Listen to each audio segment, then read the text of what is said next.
Good evening, everybody. How are you doing?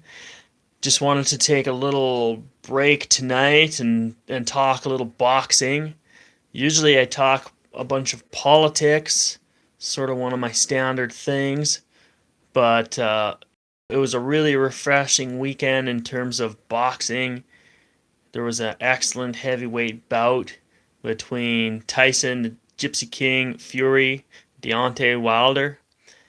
Two absolute top heavyweights. There's really generally seen as being three top heavyweights right now. Those two and Anthony Joshua, all pretty big guys with quite different styles, frankly.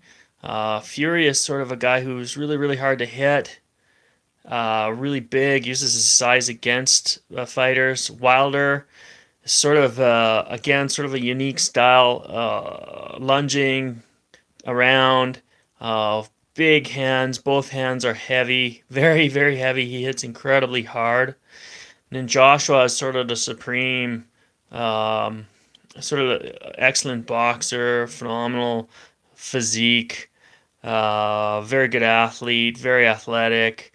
Not as big as Tyson, but bigger than Wilder. And so we there's three really interesting fighters right at the top of the division.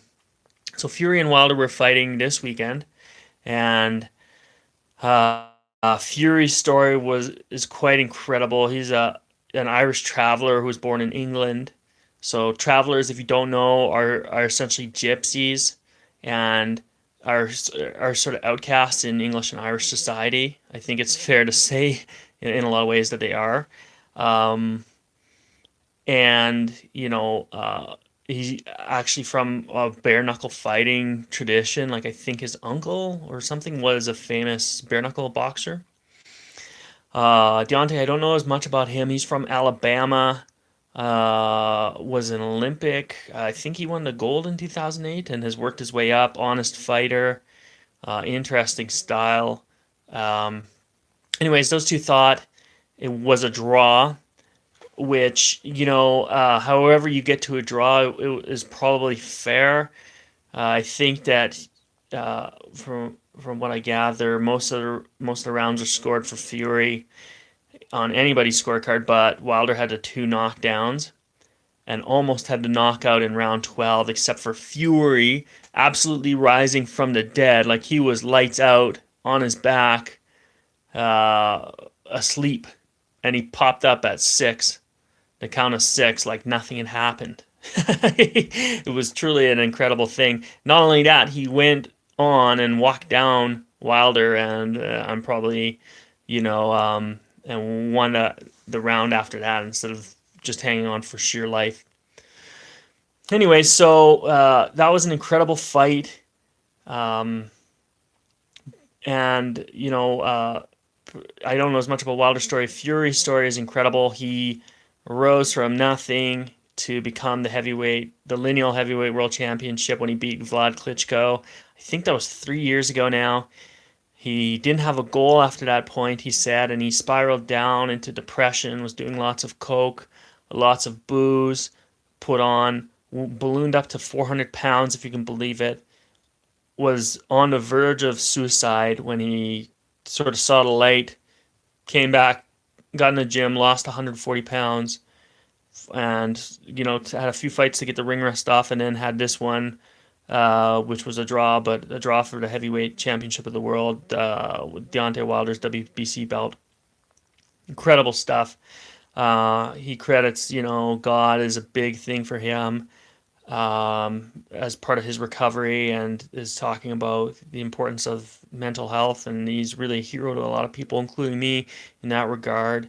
Uh, Incredible just to see that, the vulnerability he puts on display, his total honesty, incredible stuff. And when it's one of these things, um, the concept of a people's champion is sort of back in boxing, and there's not a lot of sports that you see that in when you get right down to it. Boxing has that ability, like probably no other sport, to take somebody from, sorry, froze up there. Yeah, to go from absolutely nothing world, all sorts of riches. And, credit, I don't want to pick on any other sports, but, you know, do you really see that in figure skating? I guess you sort of do with Tanya Harding. Do you see it in hockey? I mean, a little, but you really do get the extremes in boxing when you have guys coming from Mexico, who were raised in rail cars, okay, or on the streets like Roberto Duran in Panama. And that's one of those things that makes boxing just so incredible and so beautiful. It's a way up for people who have nothing, who aren't like me, who had a warm roof over their heads their whole life and went to law school.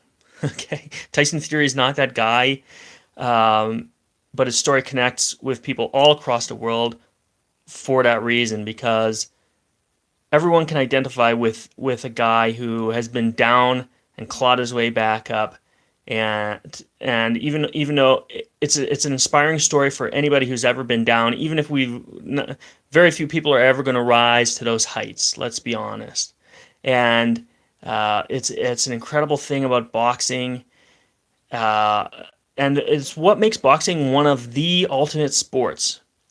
Like, you look at hockey, you look at field hockey, you look at baseball, you look at cricket, football, soccer, um, and they all have their share of rags to riches stories, but which is a beautiful thing, an incredible thing. But there's something about boxing that is so elemental and so amazing, and it separates itself from a game. People remark you don't play boxing, and it's true. 100% you don't play boxing. And there's another reminder of that from this weekend. Adonis Stevenson, who was also fighting this weekend, got beat up quite badly late in his fight, and he's in a coma right now. And sure, you can get injured in any sport and you can die in any sport, but boxing is one of those ones. Literally, boxers take their lives in their hands every time they step in the ring, and don't forget it. And that's that ever-present potential downside that's always there, and there's this incredible risk in the sport. And to succeed at the sport in the way Tyson Fury has, or Deontay Wilder has, you need absolute total commitment every time you step in the ring. So I think, as a quick rule, anytime you don't see that commitment, look out, because that means that guy's going down. He's not going to have a good result. Teddy Atlas talked about that with regard to Manny Pacquiao. He said before Manny fought Floyd, Manny was all taking selfies and joking around, and that's not a good sign. You got to be ready. You got to be totally committed. An excellent book on that topic outside of boxing is, if you've ever read Kiss or Kill by Mark Twight. He talks about that in this sphere of mountaineering, which is another sport where the margins of error are very thin. You require total commitment because your life is literally on the line. And so, yeah, you can get hurt in baseball, but it's not quite the same as boxing. Okay, let's face it. In boxing, it's not uncommon to see guys get knocked out. Guys do get sent to the hospital. My heart goes out to Adonis Stevenson. I hope, and his family. I hope he recovers quickly.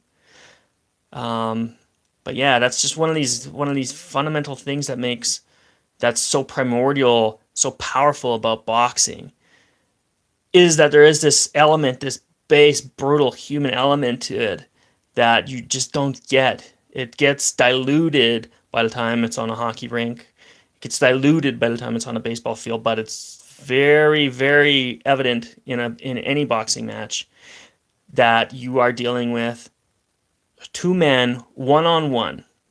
It doesn't matter where they came from at that point, what they've gone through, how they're feeling at that day. The better man is going to win. And I say that even though there was a draw Saturday night. Okay? That's the whole point of the sport. The beauty of the sport is this. Even though there is the odd draw, even though there is the odd doping issue, the odd guy with plaster Paris in his gloves, at the end of the day, all that bullshit aside, which is in every sport, At the end of the day, if you knock the other guy out, you win. Okay? Just like in running. Okay? Gun goes, you're the first guy to the line, you win. Weightlifting. You lift more weight than anybody else, you win. Okay? It's not, isn't it like when you look at hockey or something and you look at the net and you look at the puck and you look at the sticks and you look at the blue line and you look at the boards and you look at the glass, you look at the netting, you look at the refs, you see all that bullshit. And boxing is a sport where that's just absolutely stripped away. That's the fundamental beauty of boxing. That's what allows people from nothing to succeed in it. There's just zero bullshit. That's why part of the reason I love to watch it. Anyways, that's all I wanted to say on that for now. Leave a comment if you watched, just so I can see who's there. Say hello. Let me know what you think. Let me know who you prefer. Do you prefer AJ? Do you prefer Gypsy King Fury? Do you prefer Deontay Wilder? Let me know. I'd be happy to hear. And anyways, have a good night. Gonna get ready for another day of work here. Have a good rest of your week. Thank you.